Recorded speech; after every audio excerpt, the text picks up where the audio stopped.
네, 은혜로운 찬송 하나님이 크게 영광 받으신 줄로 믿습니다. 여러분 일주일 동안 잘 지내셨죠?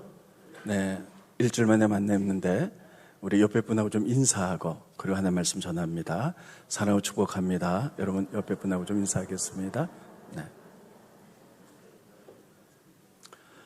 저희 교회는 모든 교인들이 1년에 일독하기를 원하여 성경 일기표에 따라서 1월 1일부터 구약까지 또 마지막 신약 요한계시록까지 우리가 성경 일기표에 따라서 설교를 합니다.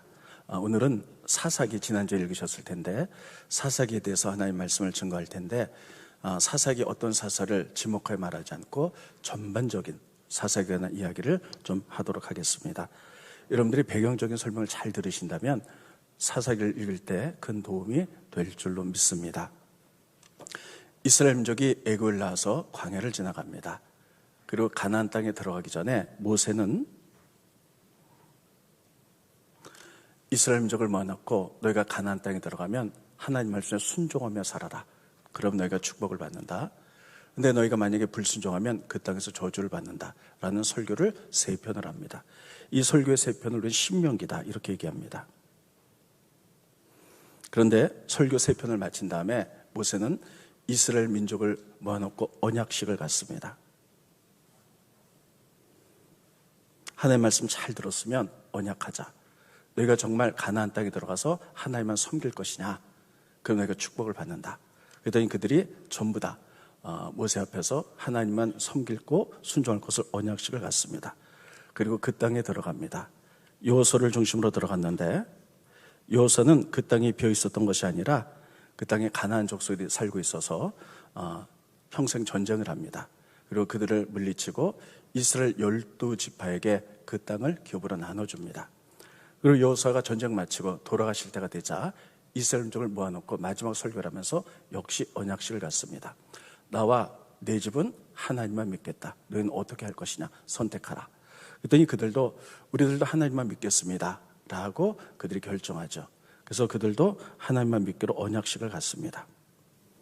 그래서 이 2번의 언약식을 마치고 이스라엘 민족은 가나안 땅에 들어가게 됩니다.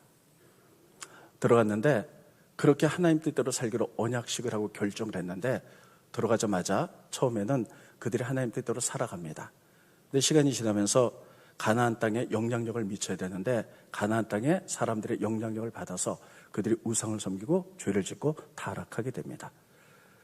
그래서 영적인 암흑기 시대가 도래되는데 그래서 우리는 이 시대를 사사기 따라했습니다. 사사기 영적 암흑기 시대, 암흑기 시대 이렇게 얘기를 합니다. 사사기는 무엇이냐면 모두 12분의 사사가 평화로울 때는 재판을 합니다. 그러나 전쟁이 일어나고 나가 어려울 때는 그들이 일어나서 이스라엘 민족과 함께 적들을 물리치고 다시 이스라엘 민족을 평안으로 이끌어가는 대표자가 사사입니다. 자, 그러면 이 사사기는 영적 암흑기가 계속 그 패턴이 반복되는데 이렇게 되어 있습니다. 이스라엘 민족이 평강을 누립니다. 그러면 하나님을 잘 믿으면 좋은데 근데 평강을 누리자 그들은 우상을 섬깁니다. 그리고 죄를 짓습니다.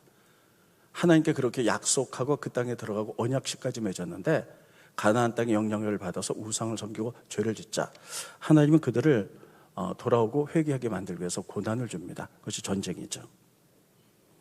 그럼 그들이 그때 하나님께 부르짖습니다. 그럼 하나님이 그들을 고난하여 사사를 보냅니다. 그래서 사사가 전쟁에서 이기게 하면 다시 평강이 옵니다. 근데 평강이 오면 또다시 우상을 섬겨 죄를 짓습니다. 그럼 하나님이 그들로 하여금 회개하고 돌아오게 만들기 위하여 또 전쟁이 일어나고 하나님은 사사를 통하여 또 그들이 회복되고 평강을 누리게 하는 이런 사이클이 계속 돌아갑니다. 그래서 여러분 특별히 우리가 사사기를 영적 암흑기 이렇게 얘기를 합니다. 그러면 그들이 왜 그렇게 살았을까요? 바로 그것은 성경이 이렇게 말합니다. 사사기 결론입니다. 스크린 보시죠. 사사기 21장 25절을 보면 그때에 이스라엘의 왕이 없으므로 사람이 각각 자기의 소견에 옳은 대로 행하였더라. 여러분 그들은 가나안 땅에 들어가기 전에 맹세했어요. 약속했어요. 가나안 땅에 들어가면 우리의 삶의 기준은 하나님의 말씀입니다. 말씀대로 살기로 결정하고 언약식까지 맺었어요. 그런데 가나안 땅에 들어가서 처음에는 하나님의 말씀에 순종하는 듯 했습니다. 그러나 시간이 지나면서 하나님 말씀보다는 그들이 각기 자기의 소견에 옳은 대로, 자기 주장대로 살았더라, 이렇게 이야기를 합니다.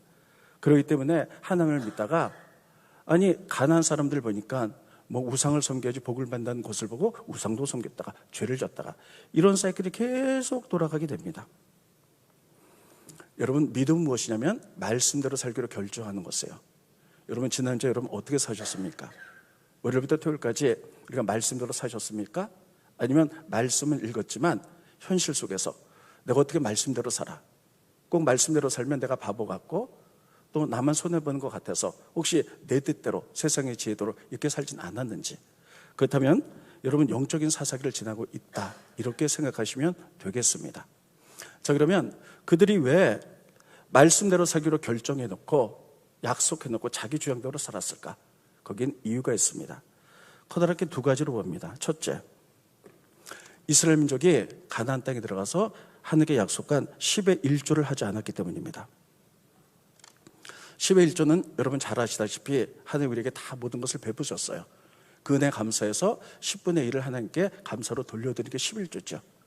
그래서 11조는 여러분 이스라엘 민족이 가나안 땅에 들어가서 11지파는 다 땅을 기업으로 받았습니다. 그래서 그들이 그것을 가지고 먹고 살 수가 있었죠. 근데 레위지파들은 기업이 없었어요. 그래서 하나님이 뭐라고 말씀하셨냐면, 백성들이 10의 1조를 내면 그것을 가지고 너희 기업으로 삼으라. 그래서 그 11조를 가지고 그들이 그것을 생활을 했습니다. 그리고 레위인들이 받은 11조 가운데 또 레위인들이 11조를 모아서 제사장이 해주면 제사장들이 그것을 가지고 생활을 했습니다. 그런데 그들이 가나안 땅에 들어가서 우상의 영향을 받자 11조 생활을 하지 않습니다. 그러다 보니까 레위인들이 기업이 없어서 먹고 살아야 되는데 생활력이 안 되니까요, 뿔뿔이 흩어져서 살아요. 그러면서 레위인들이 하는 일들 가운데 가장 중요한 것은 하나님의 제사를 지는데 도운 일을 했고, 두 번째는 말씀을 가르치는 일들을 했습니다. 근데 레위인들이 먹고 살 수가 없으니까 뿔뿔이 흩어지는데, 이 부분은 조금 이따 보겠습니다. 뿔뿔이 흩어지다 보니까 말씀을 가르칠 수가 없었어요. 그러니까 이스라엘 민족이 말씀을 배우지 못하니까 하나님을 믿으면서도 말씀이 없으니까 자기 뜻대로 살아가는 거예요. 자기 마음대로 살아가는 거예요. 그래서 영적인 암흑기를 이래서 첫 번째 지나게 됩니다.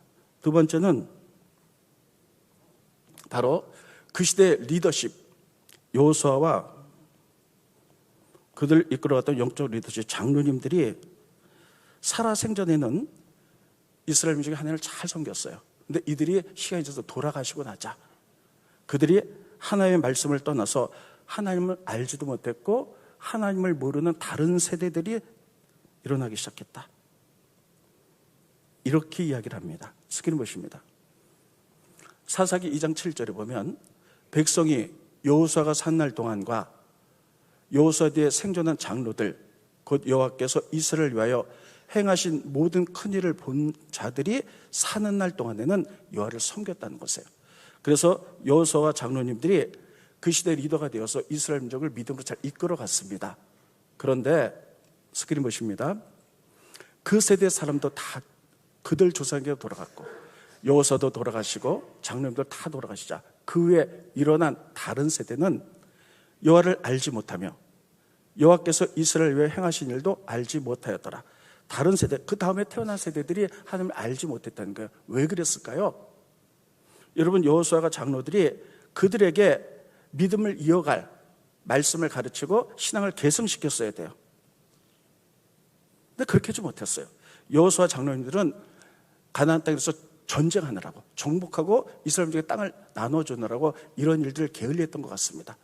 그래서 그들이 있는 동안에는 여호수아 장로들은 믿음 생활을 잘했기 때문에 리더십으로서 그 밑에 있는 사람들은 신앙생활을 잘했지만 이들이 돌아가시고 나자 레위인들도 기업이 없자 다 흩어져서 말씀을 가르치지 못하자 이들은 하나님을 믿었지만 말씀이 없자 하나님을 모르는 다른 세대들, 하나님을 믿지만 하나님을 모르는 다른 세대들, 이들이 일어나기 시작했어요. 그러니까 하나님은 믿지만 말씀이 없으니까 자기 뜻대로 살아가는 거예요. 자기 소견에 옳은 대로 살아가기 시작했습니다. 세상의 방법대로. 그래서 그들이 타락하고 우상 섬기고 죄를 짓고, 이래서 가나안 땅에 들어가서 그들에게는 영적 암흑기, 사사기 시대가 도래됐다, 이렇게 이야기를 합니다. 여러분, 그래서요, 하나님의 나라를 세우기 위해 가나안 땅에 들어갔는데 계속해서 영적 암흑기 시대가 되지요. 그때 하나님은 그것을 끊어내기 위해서 가장 마지막 사사 사무엘을 쓰십니다. 따르겠습니다. 사무엘은 가장 마지막 사사입니다. 그래서 영적인 암흑기 시대 때 하나님의 사무엘을 특별히 선택하죠. 그래서 사무엘은요, 성경에 보면 이스라엘 민족의 주요 도시마다 다니면서 치료했더라. 다니면서 영적으로 가르치고 말씀으로 가르치면서 그 사람들을 영적으로 세우기 시작했어요. 스크린 보십니다.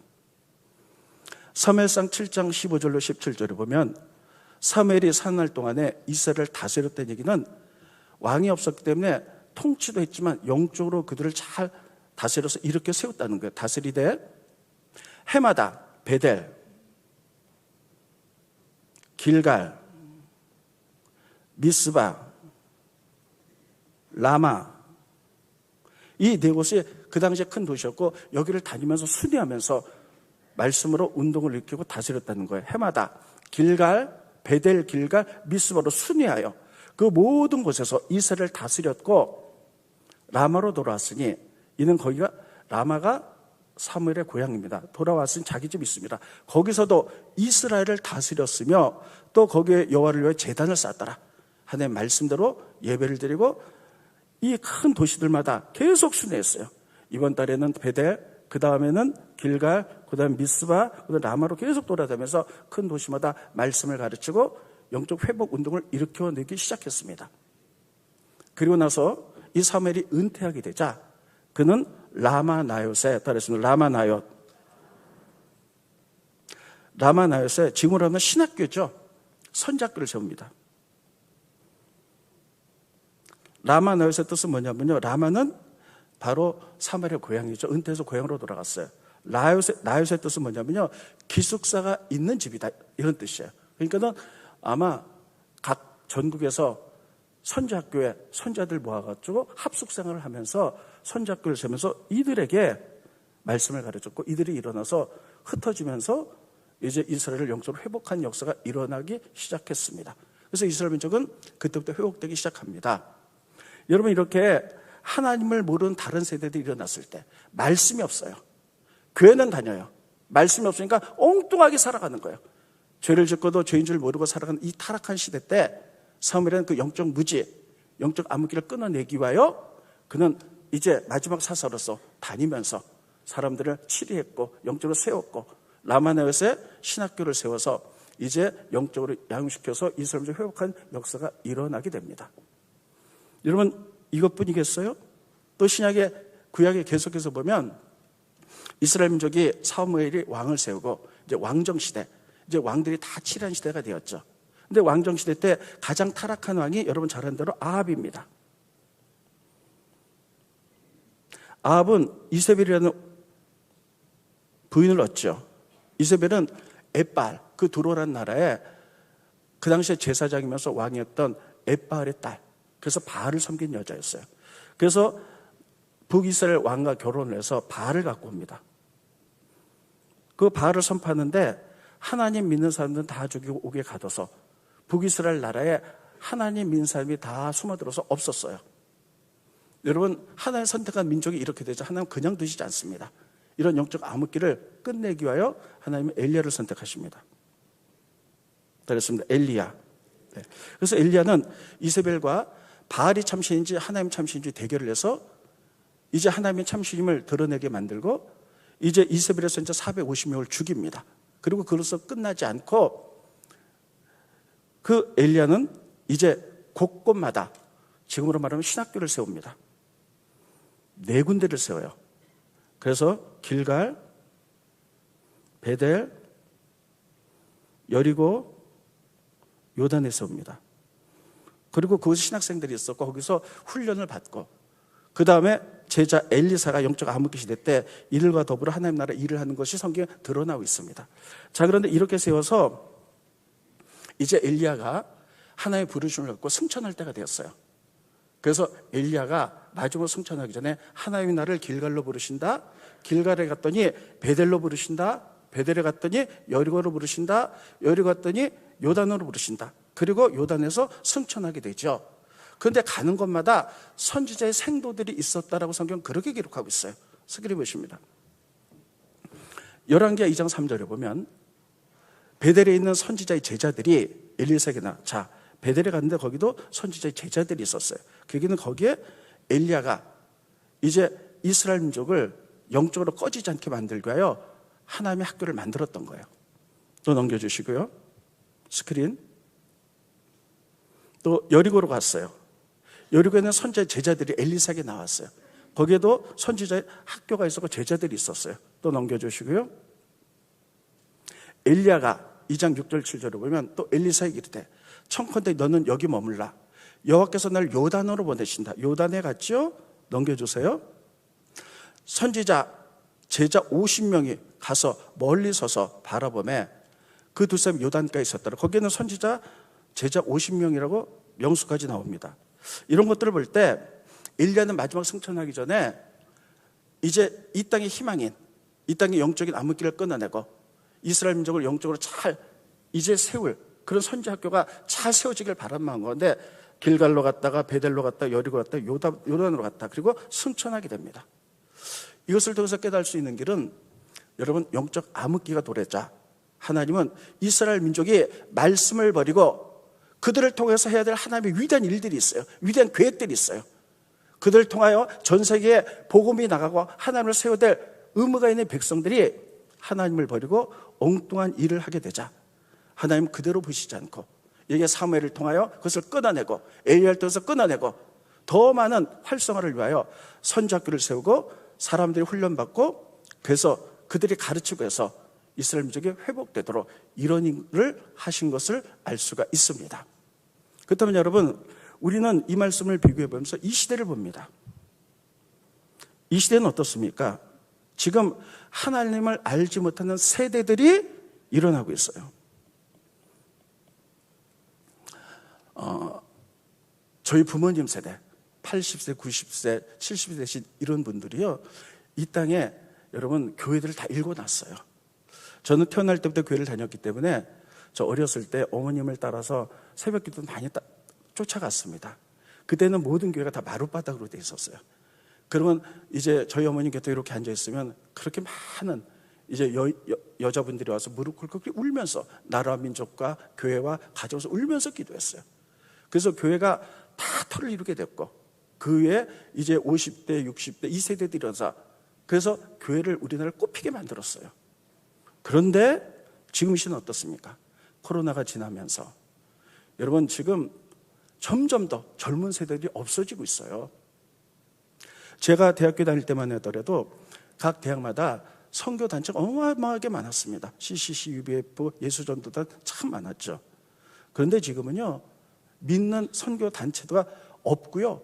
그리고 많은 분들이 대학생 가운데 믿는 사람을 찾아볼 수가 없습니다. 이것이 지금 현실이에요. 왜 이렇게 됐을까? 여러분 아이들이 어렸을 때는 부모님 손을 따라 이제 교회를 옵니다. 그런데 중학교만 가면 이제 공부해야지 또 뭐 해야지 그래서 교회를 빠지기 시작하고 대학교만 가면요 아주 본격적으로 교회를 나오지 않습니다. 이런 것들을 보면서 이건 누구의 책임인가? 이걸 어떻게 해야 되나? 이제 믿음의 선열들이 세우는 이 나라, 이 하나님 나라를 세우는 교회들이 하나님을 알지 못한 세대들이 지금 일어나고 있어요.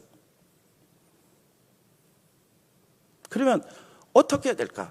하나님께서는 우리 대한민국을 복음의 제4주자로서 전 세계에 하나님 나라를 세우라고 우리를 사용하실 텐데 이 명맥이 끊어지게 생겼어요.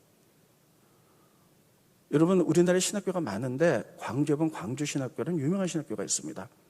올해 입학생이 4명밖에 되질 않아요.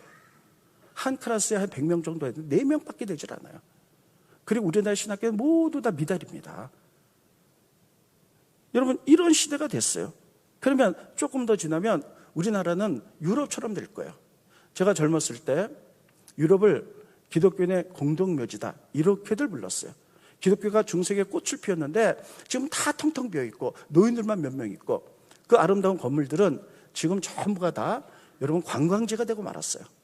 우리나라가 곧 이렇게 될 것입니다. 그럼 하나님께서는 영적인 사사기로 도래된 이 시대에 우리가 어떤 일을 하기를 원하는지, 여러분 거기에 대한 왕도는 없습니다. 말씀을 가르치고 그리고 삶으로 살아내는 것밖에 없습니다. 그렇습니다. 가르치고 삶으로 살아내자, 이것밖에 없어요. 이 얘기는 제 얘기가 아닙니다. 예수님이 부활하시고 승천하시기 전에 이제 유언처럼 하신 말씀이에요. 스크린 보십니다. 이번 주 암송 말씀이기도 합니다. 그러므로 너희는 가서 모든 민족을 제자로 삼아. 첫째, 제자 삼으라는 거예요.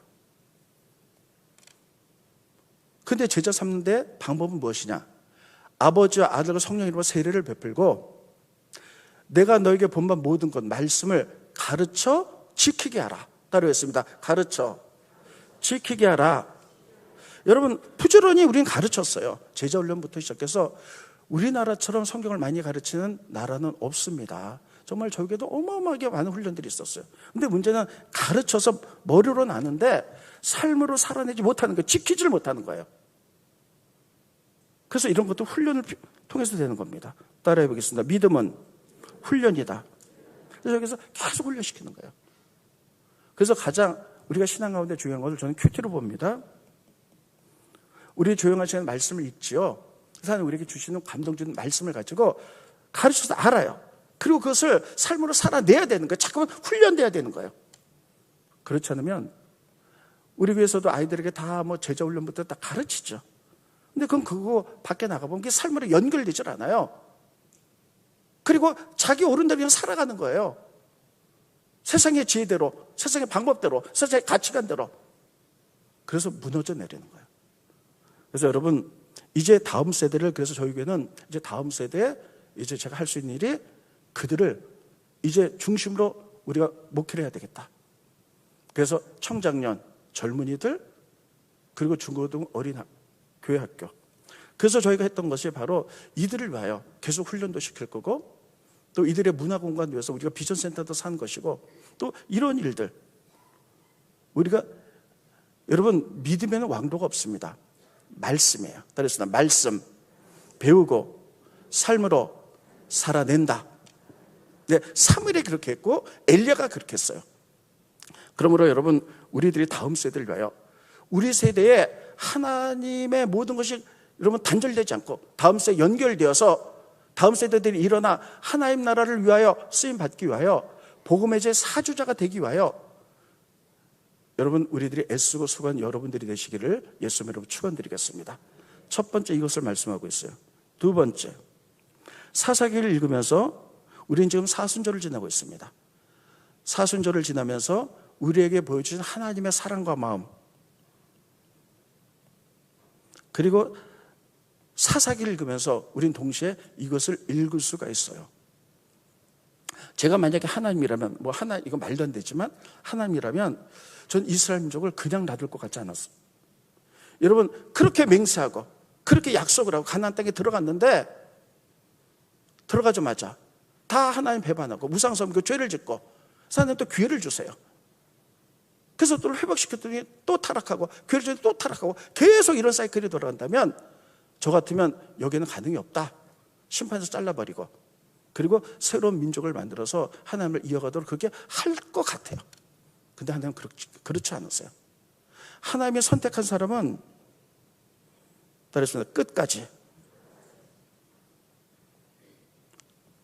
하나님 품으세요. 예수님도 돌아가시기 전에 겟세마네 동산에서 기도할 때에 자기의 맡겨진 사람을 끝까지 사랑하셨다. 성경은 그렇게 기록하고 있어요. 끝까지 하신 것을 알 수가 있어요.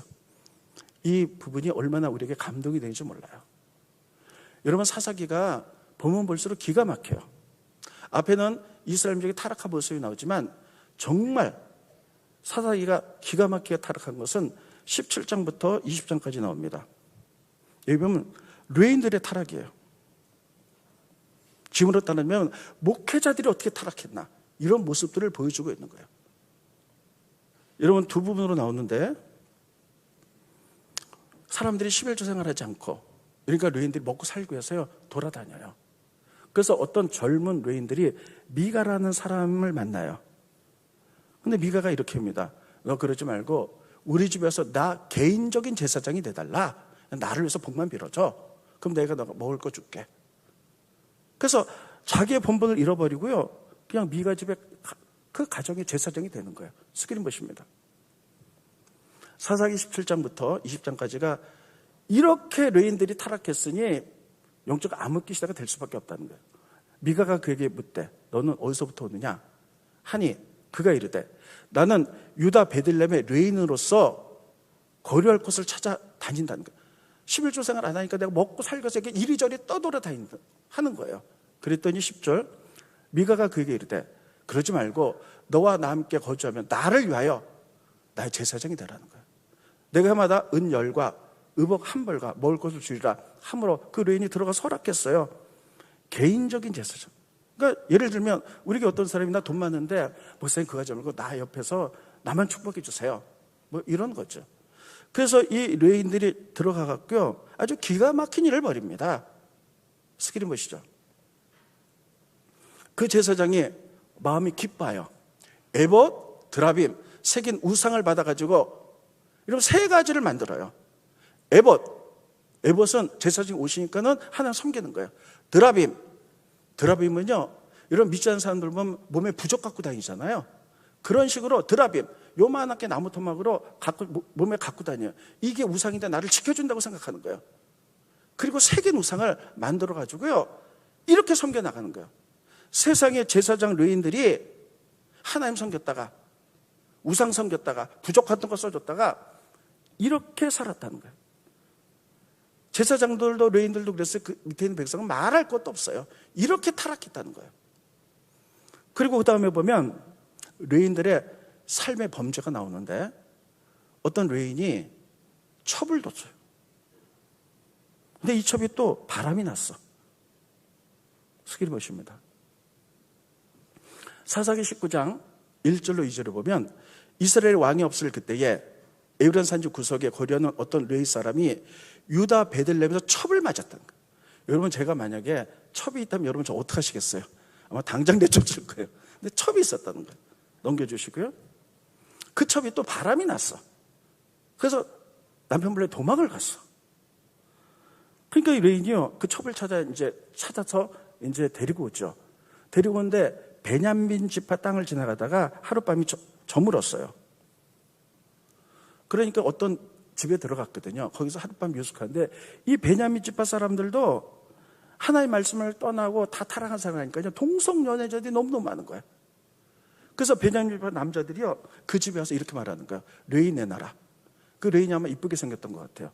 우리가 그거 상관하겠다. 잠자리 같이 하겠다. 동성연애하겠다. 그러니까 레인을 줄 수가 없으니까요. 그 사람이 이 첩을 내보냅니다.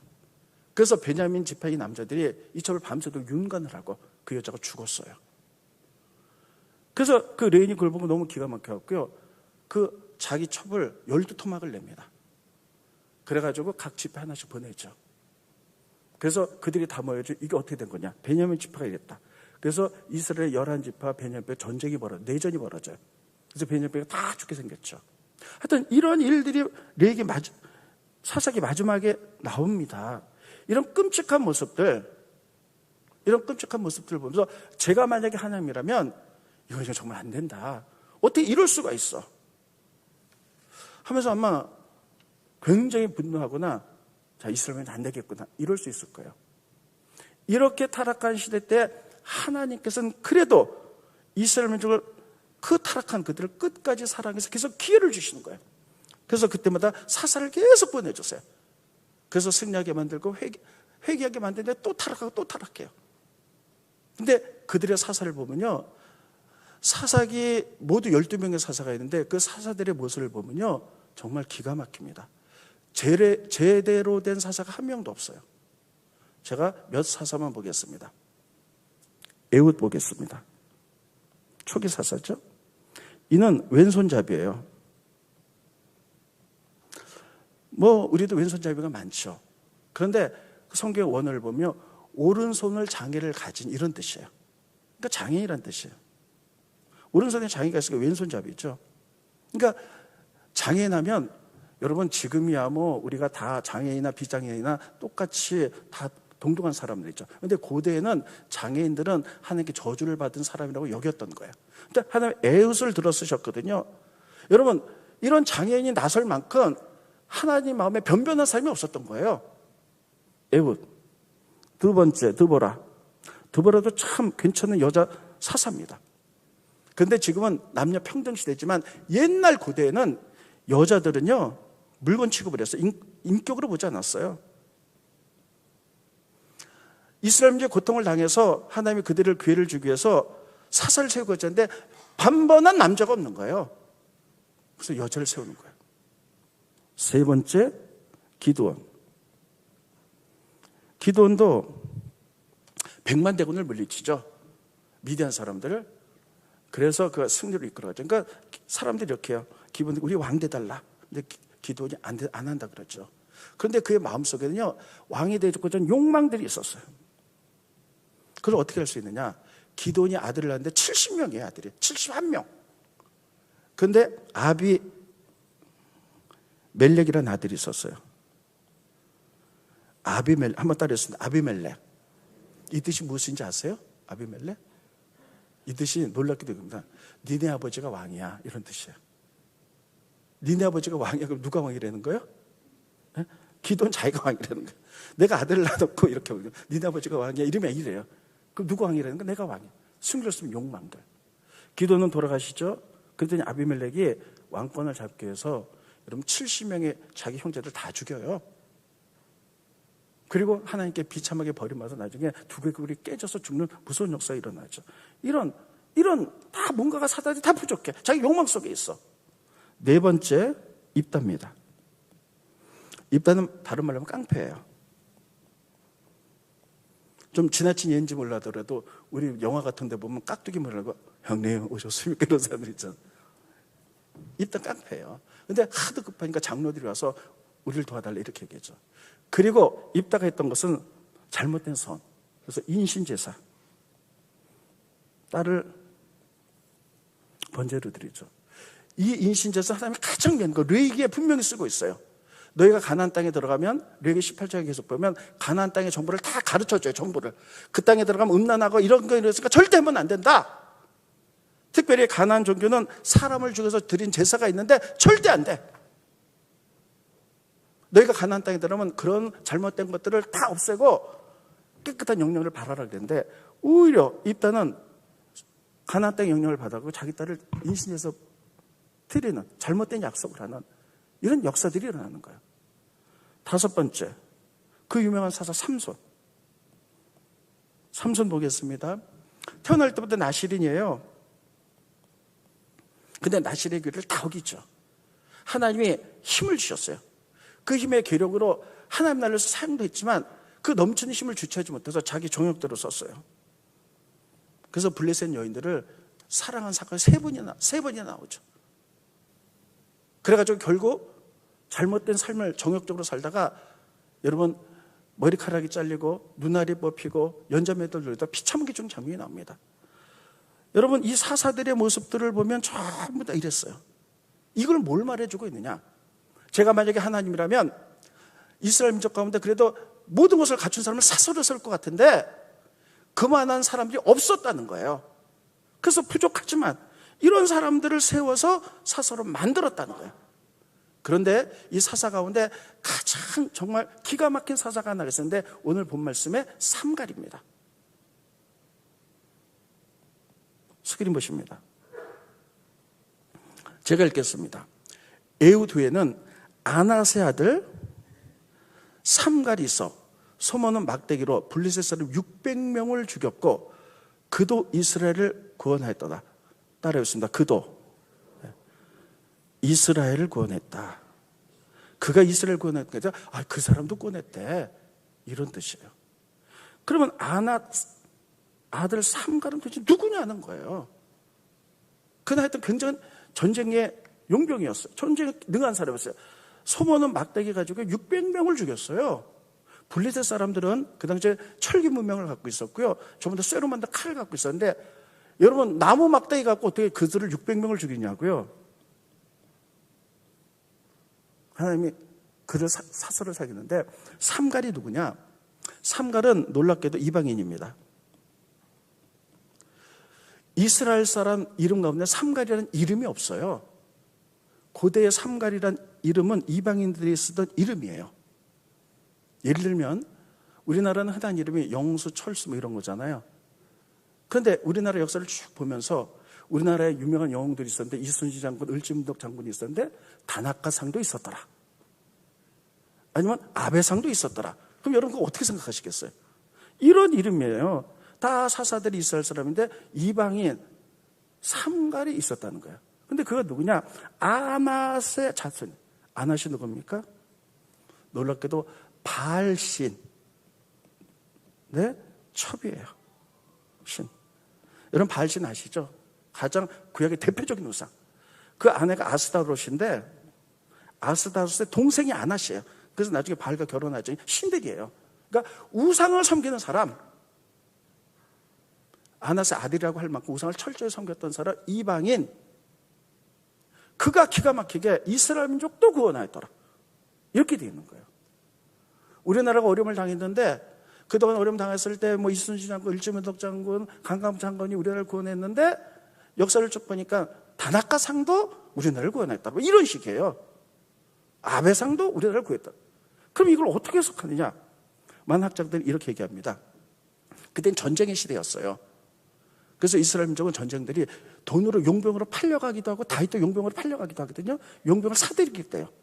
그래서 아마 이스라엘 사람들이 가나안 땅에 있는 삼갈, 그 아낫 여신을 섬기는 삼갈을 용병으로 샀을 거라는 거 전쟁할 때. 학자들은 다 그렇게 해석합니다. 그래가지고 사가지고 이는 굉장히 힘을 능력, 전쟁에 용감한 사람이에요. 근데 블레셋이 쳐들어왔는데 이스라엘은 제대로 사사가 없으니까요. 그를 통해서 하나님이 이스라엘을 구원하였다. 그래서 그도 이스라엘을 구원했대. 이렇게 문맥이 되어 있는 거예요. 이해가 가십니까? 이런 것들을 보면서요. 사사들의 모습 참 기가 막힙니다. 제가 하나님이라면 이스라엘 민족이 구원받을 때 정말 어려움을 당할 때 제대로 된 사람들 다 쓸 것 같아요. 그때 대표적인 사서 보면 장애인, 죄송합니다. 여기 장애인 계시면 폄하하려는 발언이 아니에요. 그대의 고대 시대 때. 또 남자가 없어서 여자, 자기 욕망에 가득 찬 사람, 깡패 같은 사람, 그리고 자기 정에 가득 찬 삼손 같은 사람, 이방인을 통해서, 이들을 통해서 구원했다는 거예요. 이게 뭘 말해주고 있습니까? 이스라엘 민족이 타락해서 심판받아 마땅한데 하나님께서는 그들을 구원하기 위해서 사람이 없으니까 부족하지만 이들을 통해서도 구원했다. 이게 사사기예요. 여기서 우리는 하나님의 마음을 읽을 수가 있어요. 참 죄에 빠졌는데 하나님이 정말 제대로 되지 않은 사람들 그들을 통해서도 구원했어. 끝까지 선택한 사람을 책임지려고 하는 하나님의 마음, 아버지의 마음이에요. 이스라엘 역사는 이렇게 되어 있어요. 하나님의 마음. 하나님 이스라엘 민족을 사랑하셨죠. 왕정시대에 돌아가 보면 왕들이 다 타락해요. 그때 선자들이 드러납니다. 이사야, 예레미야, 에스겔은 후대 사람이고 다 드러나고 왕이야 이렇게 살면 안 됩니다. 미가, 아모스 다들 이렇게 살면 안 됩니다. 회개하십시오. 회개하지 않으면 다 멸망합니다. 회개하고 돌아오면 구원하실 것입니다. 하나도 듣지 않아요. 그리고 결국 나라가 멸망해서 바벨론 포로로 잡혀가죠. 포로로 잡혀갈 때 예레미야가 울면서 얘기합니다. 여러분 포로로 잡혀갔지만 괜찮습니다. 거기서 바벨론 포로에서 열심히 하나님 섬기십시오. 하나님 70년 만에 돌아오게 할 것입니다. 제가 하나님이라면 그래 다 끝났어. 너희들 그렇게 말 안 듣더니 죄 짓더니 이럴 것 같은데 하나님의 마음을 전하죠. 그래서 바벨론에서 열심히 70년 만에 돌아오게 됩니다. 회복하는 거죠. 이게 하나님의 마음이에요. 심판하시지만 구원합니다. 그렇습니다. 심판하시지만 구원하신다. 네. 하나님 앞에서 되면 끝까지 우리를 책임지고 사랑하시고 품으시고 기회를 주시고 회복시키려고 하는 하나님의 아버지의 마음. 우리는 사사기를 통해서 이것을 읽을 수가 있고 우리는 지금 사순절을 지나고 있습니다. 예수님이 부활하시기 40일 전, 주일을 뺀 40일이죠. 사순절에 예수님의 고난에 동참하는 것은 우리가 바로 우리를 고난해서 이 땅에 독생자 예수를 보내신 하나님 아버지의 마음 십자가 지신 것, 필로 돌아가신 그 독생자를 보내신 우리를 구원하기, 끝까지 구원하기 위하여 책임지기 위하여 그것이 하나님 아버지 마음을 생각해 보면서 그 사랑에 감격하여 예수님 고난에 동참하는 게 사순절입니다. 사순절을 지내면서 또 사사기를 보면서 이스라엘 역사를 보면서 우리가 기억해야 될 것은 그럼에도 불구하고 우리가 죄인임에도 불구하고 우리를 사랑하시고 끝까지 회복시키길 원하는 하나님, 심판하시나 죄도 심판하시나 다시 구원하시는 하나님, 그 하나님의 그 놀라운 사랑을 우리가 이 예배를 통하여 이 사순절을 통하여 우리가 그 사랑을 알기를 예수님으로 축원드리겠습니다. 그리고 하나님 말씀도 정말 우리가 한번 우리를 그렇게 사랑하는 하나님을 우리가 정말 사랑으로 고백하고 나가는 이번 일주일이 되기를 예수님의 이름으로 축원드리겠습니다. 우리 3부 예배는요 1부, 2부는 너무 시간적인 제약을 받아서 설교를 다 할 수가 없었어요.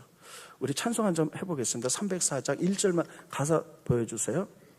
그 크신 하나님의 사랑 말로 다 형용 못하네. 저 높고 높은 별을 넘어 이 낮고 낮은 땅에 죄범한 영혼 구하려고 그 아들 보내주셨다. 이 가사정을 하나님 아버지의 마음을 생각해보며 1절만 2번 부르고 기도하고 마치겠습니다.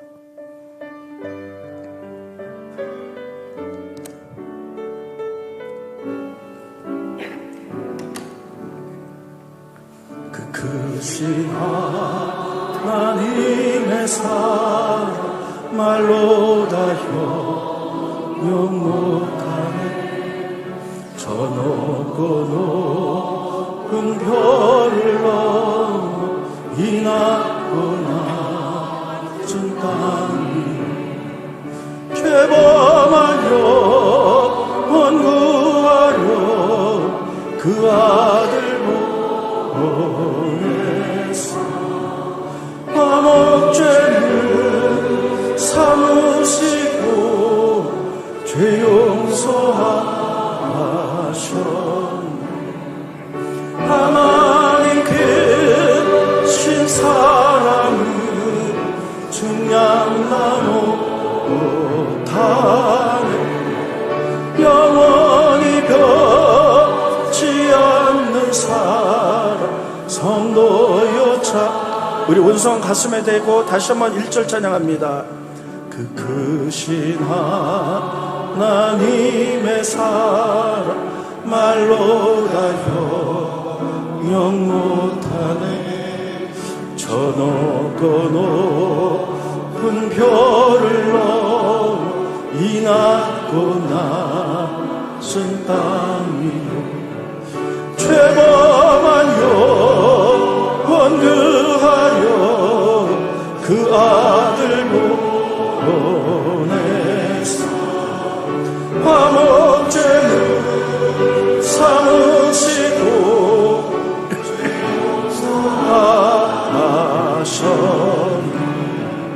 하나님 크신 사랑은 증량다 못하네. 영원히 변치 않는 사랑 성도여 찬양하세. 그렇습니다. 주님, 사사기를 우리가 읽고 배우면서 하나님의 그 크신 사랑을 우리가 생각합니다. 사순절을 지나면서 우리를 위하여 끝까지 사랑하시고 용서하신 하나님 아버지 마음을 바라보며 하나님께 감사로 엎드립니다. 하나님, 우리가 그 하나님의 사랑을 깨닫고 우리가 다음 세대에 그 사랑을 물려주기를 원합니다. 특별히 하나님, 다음 세대가 하나님을 알지 못하는 세대들이 일어나고 있는 가운데 있사오니 부지런히 가르치고 삶으로 살아낼 수 있도록 훈련시켜서 우리가 복음의 제4주자로서 전 세계 나가 하나님 나라를 이제 완성하는데 우리가 쓰임받는 저희들이 되갈 수 있도록 축복하여 주시옵소서. 예수님의 이름으로 간절히 기도하옵나이다. 아멘.